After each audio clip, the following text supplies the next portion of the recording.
छह जून को दिल्ली के जंतर मंतर पर कुछ अलग ही नजारा था। हजारों स्टूडेंट हाथ में फ्लावर लेकर कॉकरोच मास्क पहनकर पीसफुल प्रोटेस्ट कर रहे थे।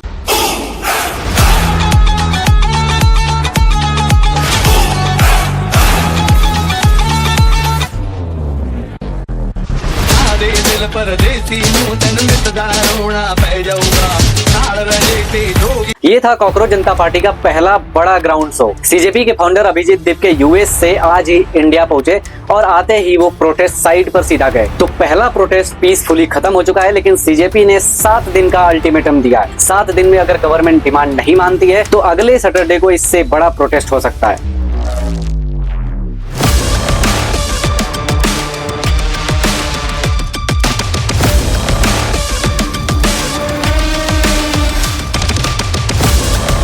ये कोई छोटा मोटा प्रोटेस्ट नहीं है, ये जेनजी का वायरल रिबेलियन है जो एक सुप्रीम कोर्ट के रिमार्क से शुरू होकर पूरे एजुकेशन सिस्टम को चैलेंज कर रहा है। आखिर स्टूडेंट्स में इतना गुस्सा है क्यों? क्योंकि सिस्टम अब पूरी हदें पार कर चुका है। आप देखिए 8 लाख लोगों ने एक पिटीशन साइन किया जो हमारे एजुकेशन मिनिस्टर है धर्मेंद्र प्रधान जी का रेजिग्नेशन मांगते हुए। इतने दिन हो चुके हैं ऑलरेडी, वो 8 लाख लोगों ने साइन किए हुए पिटीशन को, लेकिन आज तक वहां से एक जवाब नहीं आया।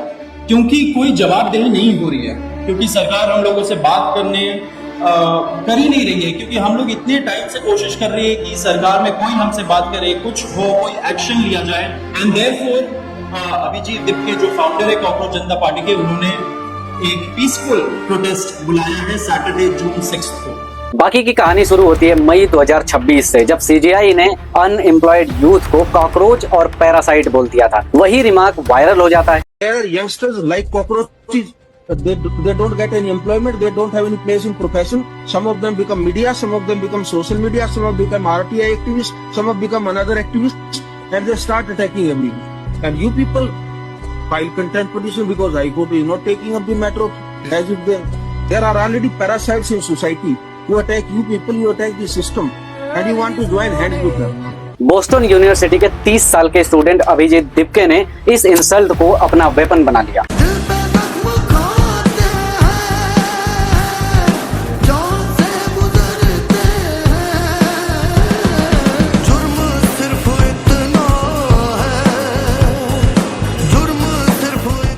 सोलह मई को उन्होंने कॉकरोच जनता पार्टी लॉन्च कर दी। बीजेपी का मजाकिया पैरोडी, नाम ही था असली स्लोगन, हम कॉकरोच हैं, हमें कुचल नहीं सकते। एक ट्वीट से शुरू हुआ मूवमेंट 78 घंटे में इंस्टाग्राम पे 3 मिलियन फॉलोअर पार कर गया। सिर्फ 5 दिन में 10 मिलियन और अभी 20 मिलियन से ज्यादा फॉलोअर्स हैं इंस्टाग्राम पर सीजेपी के। बीजेपी को पीछे छोड़ दिया जो दुनिया की सबसे बड़ी पॉलिटिकल पार्टी है। लोग बीजेपी को अनफॉलो करके कॉकरोच जनता पार्टी को फॉलो कर रहे थे। मीम्स, रील्स, अनफॉलो स्टॉर्म ने पूरा सोशल मीडिया हिला दिया। ये सिर्फ फॉलोअर्स नहीं, गुस्से का सुनामी था। आज अभिजीत दिल्ली पहुंचे और जंतर मंतर पे स्टूडेंट्स के साथ खड़े हुए। हैवी सिक्योरिटी के साथ प्रोटेस्ट बिल्कुल पीसफुली रहा। कॉकरोच मार्क्स, सॉन्ग, स्पीच और डिमांड के प्लेस कार्ड सोनम वांगचुक जैसे लोगों ने भी सपोर्ट किया। इस प्रोटेस्ट में स्टूडेंट्स के मुख्य डिमांड थे एजुकेशन मिनिस्टर धर्मेंद्र प्रधान का रेजिग्नेशन, नीट 2026 पेपर लीक की फेयर और स्ट्रिक्ट सीबीआई प्रोब, एनटीए का पूरा ओवरहॉल, पेपर लीक माफिया को सख्त सजा। स्टूडेंट्स का कहना है कि हम कॉकरोच नहीं, एस्पिरेंट हैं, जिनका फ्यूचर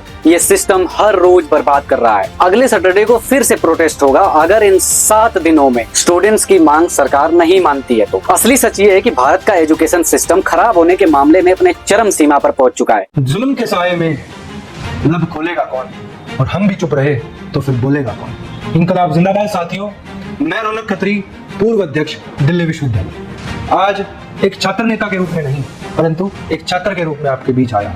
जब मैं दिल्ली विश्वविद्यालय का अध्यक्ष था तो पूरे देश भर के कोनों से आए छात्रों के दर्द को मैंने बहुत गहराई से और निजी रूप से समझा है। आज पूरे देश के अंदर युवाओं के साथ सबसे ज्यादा अन्याय हो रहा है।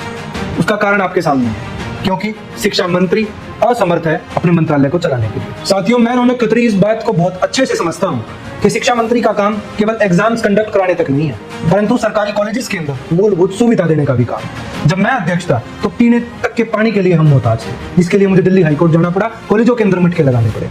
क्लासेस के अंदर जब पंखे नहीं चलते थे तो प्रिंसिपल मैडम गोबर लगाने का काम करती थी। स्टूडेंट को क्लासरूम के अंदर बेंच ढंग के नहीं मिलते थे तो वो स्टूडेंट ढंग से पेपर नहीं लिख पाता था। और ये केवल स्थिति दिल्ली विश्वविद्यालय की नहीं परंतु देश के हर सरकारी कॉलेजेस की है। तो इसकी जवाबदेही भी हमारी शिक्षा मंत्री की ही बनती है। 2026 NEET paper leak, 23 lakh student का साल एक व्हाट्सएप मैसेज में जल के भस्म हो गया। उसके बाद एसएससी जीडी का पेपर लीक, सीबीएसई रिजल्ट में बड़ा घोटाला, सीयूईटी टेक्निकल ग्लिच और पेपर लीक का ड्रामा। एनटीए को बनाया था सभी एग्जाम्स को लीक प्रूफ बनाने के लिए, लेकिन वो खुद प्रॉब्लम बन गया है। आखिर ये पेपर लीक हो कहां से रहा है? प्रिंटिंग प्रेस से। जो ट्रांसलेटर है वो खुद पेपर को बेच रहे हैं, अंदर के लोग खुद इन्वॉल्व हैं। सरकार अब एयर फोर्स को पेपर ट्रांसपोर्ट करने के लिए बोल रही है, लेकिन लोगों का कहना है कि सोर्स में ही छेद है तो ऊपर से हेलीकॉप्टर क्या करेगा? इंडियन एजुकेशन के सबसे खराब होने का सबसे बड़ा सबूत है कोचिंग का सबसे तेजी से विस्तार। आज के डेट में करप्शन अपने पीक पर है। मोदी जी पहले कहते थे पेपर लीक धंधा खत्म कर देंगे, लेकिन सत्ता में आए 12 साल से ज्यादा हो गया, लेकिन ये पेपर लीक का धंधा आज और ज्यादा बढ़ गया है। क्योंकि आज के डेट में ऐसा कोई पेपर नहीं है जो लीक ना हो, जिसमें कोई गड़बड़ी ना मिले। स्टूडेंट्स में मेंटल हेल्थ का खराब होना, लगातार सुसाइड का बढ़ना, ये सड़े हुए एजुकेशन सिस्टम का प्रूफ है। अब यहाँ पर सबसे बड़ा सवाल ये है कि गवर्नमेंट एक्शन क्यों नहीं ले रही है? क्या पॉलिटिकल विल नहीं है, कनेक्शंस नहीं है, या ये सब सिर्फ एक ड्रामा है? छोटे छोटे लोग पकड़े जाते हैं, जिन लोगों ने गेम प्लान किया उनका कुछ अता पता नहीं है। एक भी व्यक्ति अरेस्ट नहीं होता है। और जब यूथ को कॉकरोच बोला गया तो उन्होंने कॉकरोच बनकर लड़ना शुरू कर दिया।